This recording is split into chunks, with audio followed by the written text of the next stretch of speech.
عشاق مثل الربا والشجر فتهدي الضياء لها يا قمر. And then Allah talks about the big one, and that's the one I really want to end this conversation with, even though there's more to go. But Allah makes such a big deal out of this subject that again, just like there were 3 ayat about Judgment Day, now there are وَالَّذِينَ هُمْ لِفُرُوجِهِمْ حَافِظُونَ إِلَّا عَلَىٰ أَزْوَاجِهِمْ أَوْ مَا مَلَكَتْ أَيْمَانُهُمْ فَإِنَّهُمْ غَيْرُ مَلُومِينَ فَمَنِ ابْتَغَى وَرَاءَ ذَلِكَ فَأُولَٰئِكَ هُمُ الْعَادُونَ. 3 ayat about the same subject again. The only other subject that got 3 ayat was what? In this list. What's the only other subject that got 3 ayat? Judgment Day. Judgment Day and punishment. This is the next subject that gets 3 ayat. And you know what the subject is? Shamelessness. People who guard their privates. We live in the ultimately shameless world today. The world in which streaming videos off of any website are available on your mobile device.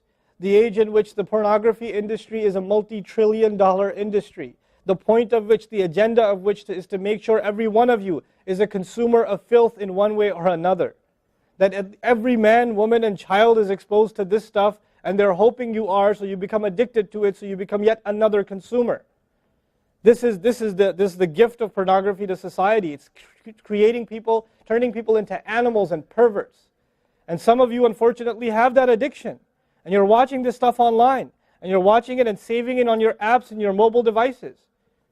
And you don't feel bad about it anymore. You've justified it to yourself.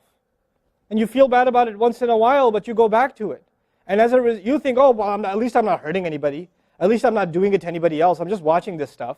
It's okay. But you know what's happening to you? Inside, your soul is being just gutted. You have no soul left inside of you. So your prayers are empty and you can't even shed a tear in your salat because your heart is so devoid of the fear of Allah because of the filth you've been watching all this time. It's turned you from a human being into an animal. So you can't even look. A woman passes by and you see a piece of flesh walking by. You don't see a human being walking by that deserves respect. You check everybody out and everything out. You're constantly gawking and staring. You have a hard time putting your eyes down. When you're on the subway, when you're on campus, when you're at work, you're walking down the street, you just can't help it. You see a billboard, you take a second look, you see a third look. You don't miss any opportunity to just to violate your soul with your eyes. You're addicted completely. And then you say, brother, how do I get khushu' and salat? What world are you living in? What world are you living in? Ayyuhal ikhwa, my brothers, specifically my brothers. And I know some sisters have this issue too. It's a sad reality. This is a war. This is a war. This is more dangerous than any military war. This is the war that's destroying our souls. It's making its way into our homes. It's making its way, if I want to protect my children from this stuff as much as possible. But when my child goes to school, and it doesn't matter if it's Islamic school, there's a very high statistical likelihood that someone, a friend, with their iPod, with their mobile device, will say, hey, look at this. It's a very realistic, a thing nowadays. It's not far-fetched. And so I have to prepare my children for the filthy world that they're going to be brought up in. And there's no escape from this stuff anymore. There isn't. It's everywhere. It is everywhere. You have Islamic lectures followed up by, those YouTube puts those follow-up clips, and something will be filthy. Something will have to be filthy. And I don't think that's by accident. I'm not much of a conspiracy theorist, but I don't think that stuff is an accident. And what happens to you guys is you watch a video, you see something filthy, you click it, you click something else, and you end up watching disgusting things. That's what happens to you. وَالَّذِينَ هُمْ لِفُرُوجِهِمْ حَافِظُونَ. Especially when it comes to their privates, they guard them. They guard their shame. Brother, what's the solution? Should I get married? Like the guy who asked the other day, how can I get married right now? No, guys, the solution is not marriage. Because if you're a pervert, then you're going to be a pervert after marriage too. If you have no shame now, you will have no shame after marriage. Honestly. You think marriage is going to end your problems? No. Your problem isn't marriage. Your problem is spiritual in nature. Your problem is psychological in nature. You need help. You need to stop this. You need to stop hurting yourself like this. You will have nothing, there will be nothing left inside you. I just had an email from a teenager who's addicted to pornography, an anonymous email, 14, 15-year-old teenager. Says, I want to kill myself. I can't stop. I've been watching it since I was 11. My parents don't know.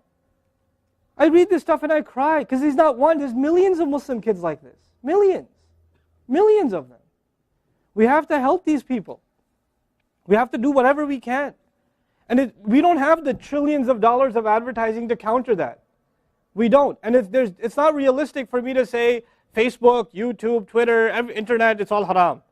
It's not realistic, because it's a reality. It's as common as oxygen now. The only thing we can do is have a mature conversation about this and teach our youth to deal with this and navigate this and not fall into it. The elders that are here, stop watching Indian movies, man. Why are you sitting in a lecture talking about salat and the importance of salat, and you don't guard your shame? Mother and daughter and husband and wife and sister sitting together watching whatever? God, come on. Stop. وَالَّذِينَ هُمْ لِفُرُوجِهِمْ حَافِظُونَ. They guard their privates. But guarding your privates doesn't mean you don't commit zina. It means everything that leads to the temptation. Everything that leads to it. They watch it. They guard it. They know it's under attack. They know that their shame is under attack. They realize that their weakness is their urges. Those urges that Allah put inside of us that are so strong. Allah put them there for a reason. He did. And every one of you have them. You don't have to, I don't have to have a dalil for you to have them. I know. The guys that are here. You all suffer that challenge every single day of your life, especially in a city like this one. At least in Texas, we're a little more conservative. Not that much more, but a little more, At least in some towns, they don't allow for filthy billboards and things like that. They actually don't even allow the billboards, But that's changing soon, because, capitalism wins in the end, right? But you guys are living in this city where you're exposed to everything and anything. Everything and anything. And you have to really go out of your way to guard yourselves. This passage is not about high goals. This is about the bare minimum. I told you that, right? This is the bare minimum, folks. The bare minimum is we guard ourselves from shamelessness. We wage a war within ourselves against that tendency. And I know some of you have tried to quit before and you go back. And you've tried to quit before and you go back again. And you go back again. And you keep falling into that trap. I know some of you have done that. And you're struggling with it. But don't give up on yourself. Don't give up on yourself. And whatever it takes, if you just don't be alone. Don't be by yourself. Be with good friends. Be outside. Study somewhere else. Go to the library and study. Go somewhere where other people are around. Because when you're by yourself, shaitan gets you. And if the fear of Allah isn't enough for you, at least the fear of other people will work for you. At least something's better than nothing. For those, I've said this in other talks before, for the parents here, if you have a computer in the house, please don't make it a laptop.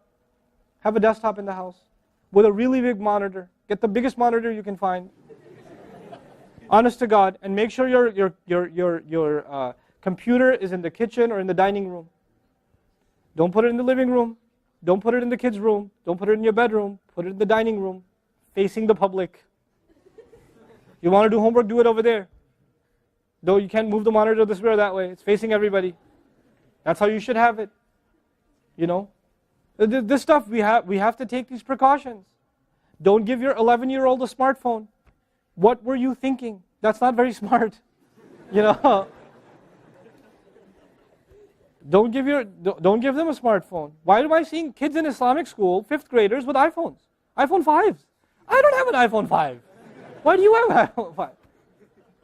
With 4G, you know how dangerous that stuff is?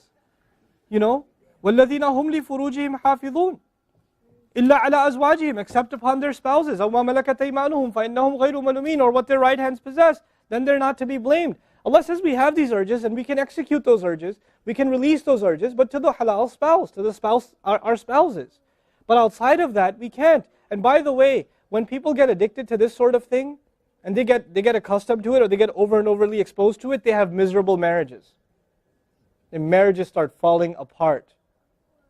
They have this virtual idea of what pleasure means, and they don't find pleasure in their spouse anymore. And there's great fitna that comes into the family. It destroys homes, Muslim homes. That's what's happening in our world today. Allah talks about the people who make salah, and He says, I'm describing the people who make salah, because this is the mawsuf, al-musallin, then alladhina, all the alladhinas, all the asma' mawsula here, are the wasf, the sifa of it, which means the people of salah are the people who protect their shame, are the people who fear judgment day, are the people who, they are constant in their prayers. These are the people. فَمَنِ ابْتَغَى وَرَاءَ ذَلِكَ فَأُولَٰئِكَ هُمُ الْعَادُونَ. The people who pursue anything beyond that, then they are the ones engaged in aggression. This is an act of aggression. You know, when adu is mentioned, or adi, adin from adu, from ada ya'du, right? Al-adun. Al-adawa in Arabic means animosity. Allah says, whoever pursues their urges to be fulfilled outside of the halal, outside of the marriage, whoever pursues that, then they are engaged in an act of aggression.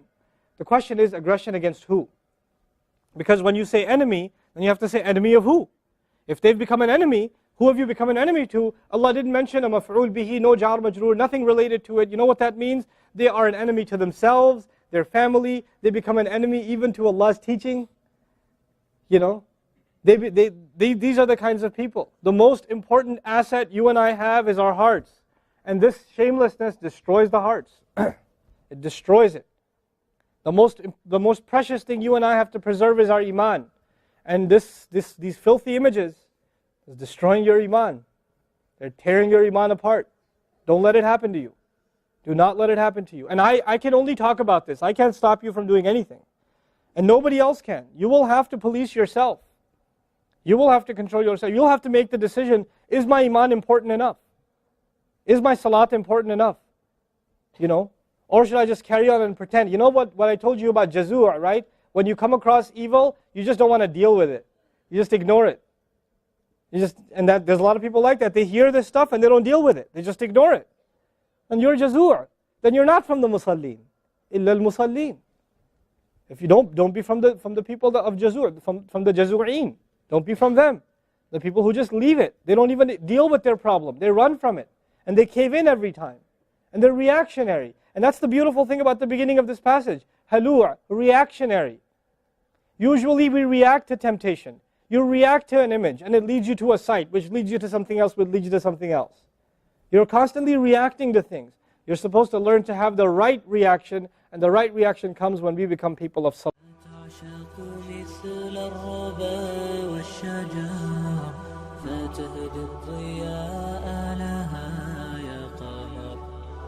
أتعشقها أم رثيت لحالي